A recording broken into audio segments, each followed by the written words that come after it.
大家好，今日係2025年嘅1月8日。咁啊，前日咧我就講咗個經歷喎。我幾年前咧就係去個聖彼得堡旅遊。咁啊，當時個女仲好細啊，3歲4歲啦，我就抱住個女。咁啊，結果咧就係見到啦，有一個男人就捉住個女人咧打佢喎，推佢埋牆啦，拳拳到肉咁打落佢塊面。個女人亦不是省油的燈啊，說時遲那時快，佢就反擊啦，將嗰個男人咧成件衫咧都扯落嚟，不特止，仲扯到成身血痕。咁我喺呢度就冇辦法介入啦，因為我帶住個女啊嘛，咁我就跑去揾警察。結果咧，警察咧到場咧，佢就係同嗰個男人咧喺一齊傾偈，然後食煙喎，咁啊，因為咧我後來就指出咗啦，俄國咧打老婆咧其實一般咧就唔犯法嘅，咁有啲讀者就好詫異，喂，打老婆唔犯法係咪真㗎？咁係真㗎啦，我都話一分材料一分話㗎嘛，咁我今日可以仔細啲講。咁啊，事緣係咁樣嘅，2016年咧，俄國嘅杜馬咧由羅曼諾夫王朝開始咧就已經叫杜馬啦，即係俄國嘅國會就通過一個法例，就係打老婆或者家庭成員啦，嚴格嚟講，家庭成員暴力咧，首次暴力係即係並不犯法嘅，係完全唔會係刑事罪行嚟嘅，家庭之間。咁啊，後來2017年嘅1月咧，杜馬再通過法例，再修改咗。原本個設計就係第一次打就唔犯法，後來就話唔係，更加寬鬆，係任何嘅一次性毆打都唔犯法。即係咩意思？鬧交打老婆就唔犯法嘅，即係你有持續嘅傷害，日日打、年年打、月月打，嗰啲先叫犯法，嗰啲叫虐待罪。否則嘅話咧，純粹因為口角、因為煮嘢難食而去打個老婆咧，係唔犯法嘅。咁當然啦 ，to be fair 嚟講，佢就話家庭成員，即係女人打翻個老公咧，都理論上係唔犯法嘅。打仔亦都唔犯法噶啦，咁啊理論上家庭成員咧個仔打老豆咧，唔係持續性咧，理論上都唔犯法。咁但係呢啲機會率梗係少啲啦，因為咧俄國係父權社會啊嘛，佢唔單止係女權嘅地位低，同性戀係刑事嘅，所以咧有好多美國人權組織嗰啲人咧去咗。結果俾人哋長期扣留啦，就因為話佢係同性戀，係咪同性戀都不得而知啊！總之話你同性戀就拉咗你噶啦，可以咧長期監禁嘅。咁咧，所以咧俄國喺2016年提出呢個法例，2017年通過，普京喺2017年咧就簽署咗啦，喺1月嘅時候通過，2月7號咧就簽署咗呢個法例，將呢個家暴去刑事化。呢個家暴去刑事化咧就用咩？只要唔係長期嘅毆打，唔係重罪。咁因為如果你係重罪，打到對方殘廢嘅，就故意傷害罪或者毆打罪啦。咁但係如果唔係你純粹打到爆光嘅、眼爆嘅、爆鼻嘅，咁呢啲叫一次性嘅毆打。一次性嘅毆打咧係一般罰款，罰款係幾多錢啦？5000盧布嘅啫，初犯。如果多次犯咧就3萬盧布。如果冇概念咧，3萬盧布今天嘅匯率大概係250蚊美元左右啦。咁呢個2000零蚊港紙嘅啫，係好少錢嚟嘅啫，2000零蚊港紙嘅啫。咁所以咧，如果你係重罪都2000幾蚊，如果係輕罪5000盧布係數十美元嘅啫。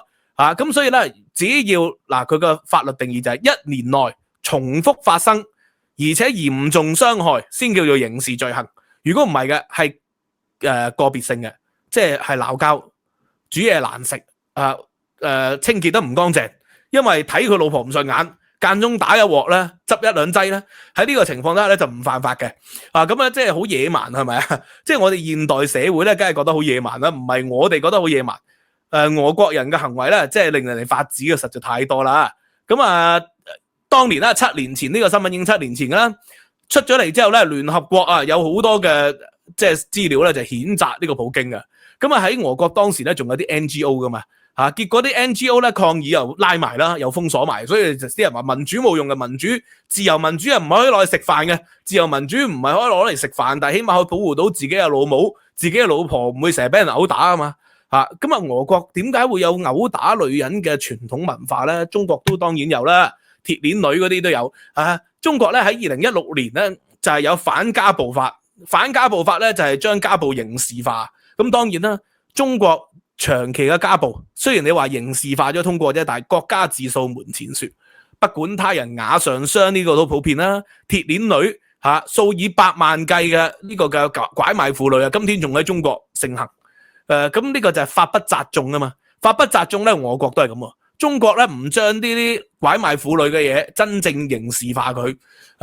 人販子就拉嘅，會槍斃嘅中國。咁但係咧去買老婆翻嚟嗰啲咧就唔拉喎，因為涉及嘅人咧係以千萬計噶嘛，而家現存以幾百萬啫，歷來又幾多咧？咁所以咧呢個法不責眾，俄國又係個長期都打女人嘅，佢哋就覺得咧，如果個法例太嚴苛咧，你唔執法，咁你又講唔通啊！你執法，你係根本上咧令到社會穩定結構咧就破壞喎，因為佢哋有父權社會啊嘛。點解佢個父權社會咧？呢個就係同東正教即係基督教嘅三大分支啊嘛。西方教會、東方教會同埋呢個嘅新教教會，咁啊三大教會，咁啊東正教俄國咧一直係國教嚟，而俄國咧佢就同歐洲唔同，同西歐尤其唔同。西歐咧就經歷過咧呢個嘅啟蒙運動、文藝復興、啟蒙運動一個科學嘅思潮，咁咧佢哋咧就係對宗教咧有普遍嘅懷疑精神、懷疑思想喎，對呢個嘅教會嘅教條咧就陽奉陰違嘅，所以咧先開展咗現代化、工業化呢個嘅近代化嘅運動，呢個就係西歐經歷。但係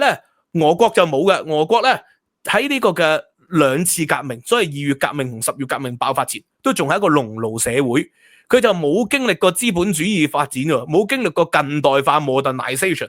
所以喺思想上咧，俄國人咧直接由農業社會，由一個農奴制嘅社會跳入去共產主義社會。咁農奴制嘅社會就係父權、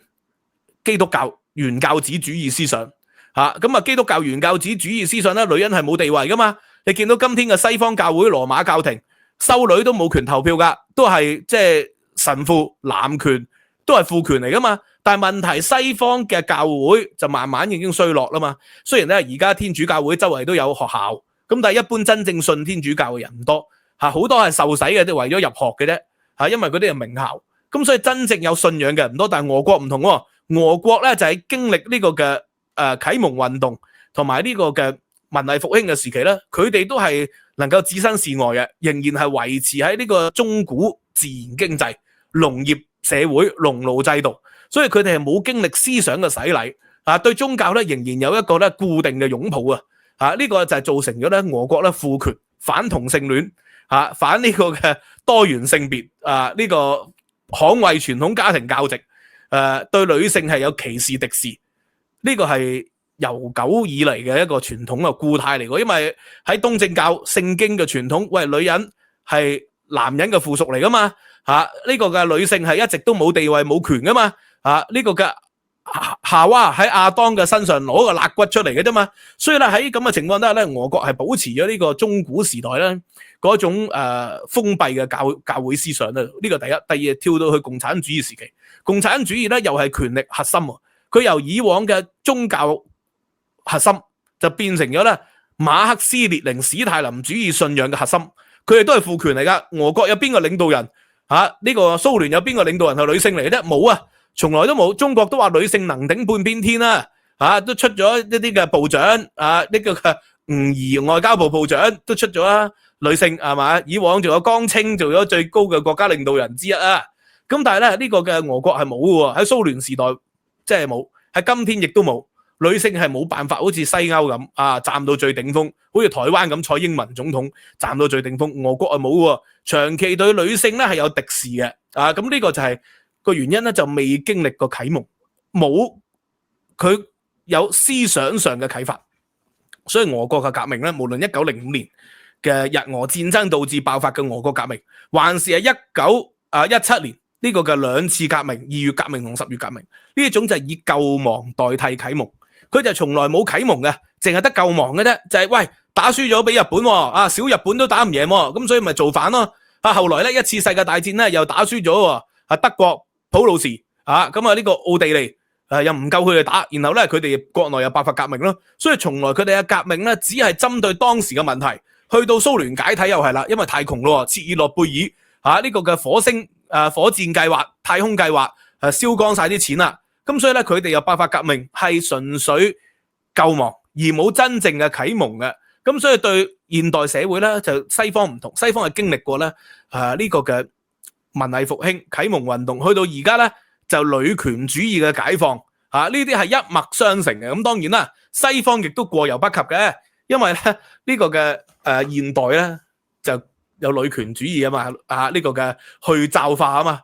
呢個解放啊嘛，苦解運動啊嘛。咁啊，但係而家出現咗同樣道理，就係西方又有呢個嘅多元性別啊，多元性別嘅問題亦都係複雜嘅。咁但係咧，西方係有多元性別走向另一個極端，俄國佢又另外一個極端啦，佢就極度反對所謂嘅同性戀，極度反對多元性別。仲有咧一個16世紀咧，俄國有一本即係好經典嘅書啊嘛，呢個父權至上、家長管教呢一啲嘅思想咧，至今咧都係揮之不去噶。呢個嘅管教論啊，咁所以咧，中國同埋呢個嘅俄國咧，即係當時呢個嘅彼得大帝同埋康熙大帝就合稱呢個東方嘅沙皇啊嘛，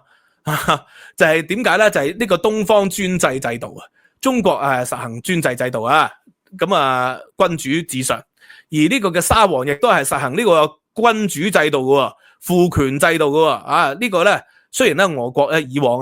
喺呢個帝俄時期係有女王噶，康熙帝嘅時期咧，俄國就有一個女王嘅，但係好短期啦。後來彼得大帝上台，咁佢哋都係實行父權至上、管教至上，認為人民係需要管嘅，所以就種下咗今天咧俄國人咧，佢係未經歷過啟蒙啦，佢對呢個專制制度係普遍擁抱嘅。普京嘅出現咧，有唔少俄國人認為佢係英雄，係支持普京修憲。支持普京咧係長期做嘅，雖然你話俄國嘅選舉係虛假選舉啫，因為所有反對派啲人都死晒啦，啲反對派嗰啲人咧一係死於中毒，一係死於車禍，一係就無辜入獄，所以咧點選都係普京贏嘅。話雖如此，但係普京真係好多粉絲嘅。我去俄國旅行嘅時候行書店咧，見到真係好多普京嘅月曆啊、日曆啊、嗰啲紀念卡啊、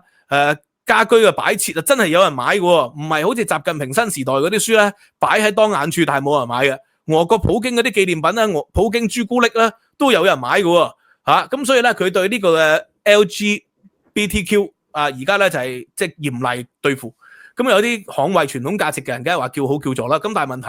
捍衛傳統價值嘅啫，咁但係女性咧，喂，呢個世界起碼有一半人係女性啊，就算你係男性。你有家姐噶，你有老母噶，你有阿嫲噶，你見到佢哋俾人虐打，你都於心何忍呢？點解現代人咧係會有苦解運動咧？就因為咧係個社會經濟結構嘅改變啊！以往咧喺呢個嘅女權時代因為最早嘅人類咧係母系社會啊嘛，係女權嚟噶嘛，嗰陣時咧就係透過採集野果就可以維持到生命嘅，所以咧呢個叫 hunter and gathering。你知道咧係採集野果，女人可以採集野果噶，男人咪去打獵咯。咁啲女性咧嘅地位係高嘅，因為咧生仔咧係會需要母親去照顧啊嘛，生仔咧係跟住母親嘅，而母系社會嘅。咁但係隨住呢個嘅 hunter and gathering 嘅社會過去啦，變成咗呢個畜牧業，變成咗農業社會，喂，體力至上啦。咁體力至上咧，因為農業你要保護嗰啲農田啊嘛，你就要軍隊咯。當體力至上咧，父權咧就開始高。咁呢個體力至上咧嘅社會。就維持到去近代，至到工業化發展。咁工業化發展咧，男人咧都仍然有優勢，因為最初個工業機器咧係好重噶嘛，重型機器嚟噶嘛。但係去到上個世紀嘅60、70年代開始啦，電腦嘅普及咯，呢個嘅80年代，哇，啲 IBM Apple 嘅蘋果電腦啲文職嘅職位咧開始流行。咁所以女性咧喺搵食嘅能力上邊咧，佢就唔係好似以前咁比下去咯。佢有呢個經濟上嘅獨立，就可以咧同男性咧爭一日之長短。咁漸漸咧苦解運動嘅就同經濟嗰個支配地位係有關嘅。俄國咧就係冇即係呢個嘅所謂嘅文職啦，相對係較少。俄國天寒地凍咁都係以呢個嘅傳統嘅畜牧業採礦業呢啲嘅天然軍工業天然材料嘅開發以呢啲嘅職業為主，佢嘅文職咧相對係較少，所以可以解釋到咧呢啲社會嗰個父權係更加固態所以父權先造成咗普京佢打烏克蘭咧，啲人先覺得係威武先至覺得係真男人，戰爭係真男人，就係因為咧佢係對人命其實個尊重程度就相對好低嘅個原因就係頭先所解釋啦，未經歷過啟蒙，第一，第二就係經濟仍然係屬於農奴嘅過渡。去到呢個工業化，仲未正式去到咧今天所謂嘅21世紀嘅資訊發達嘅網絡社會未去到呢個嘅後現代社會所以俄國人咧俾人感覺到特別野蠻唔係冇道理嘅。即係比起中國人咧，俄國人似乎可能仲野蠻一啲嘅。中國都喺2016年修改反家暴法啦，雖然普遍農村個男性地位都好高，但係而家隨住社會改變咧，中國嗰個女性地位都高咗好多啦。啲女人結婚啊要嗌彩禮啊，然後咧就因為一孩政策咧，女人咧即係被拎英拎殺咗好多啊嘛，所以物以罕為貴。而家女人咧就因為一孩政策被拎殺咗好多之後，反而咧就因為佢哋有咗個 bargaining power， 女性地位亦都因此提升。尤其是喺城市呢個亦都係即係因果交錯之下嘅結果嚟。咁 anyway 今日就講到呢度啦，希望大家對呢個題目感到興趣嘅留言俾個 like、subscribe、share， 收入平台 Patreon 咧就有我嘅文字版，下個禮拜就會恢復翻中國近代史嘅課堂啦，希望大家可以支持啦，知識有價，年費15蚊美元一個月啦，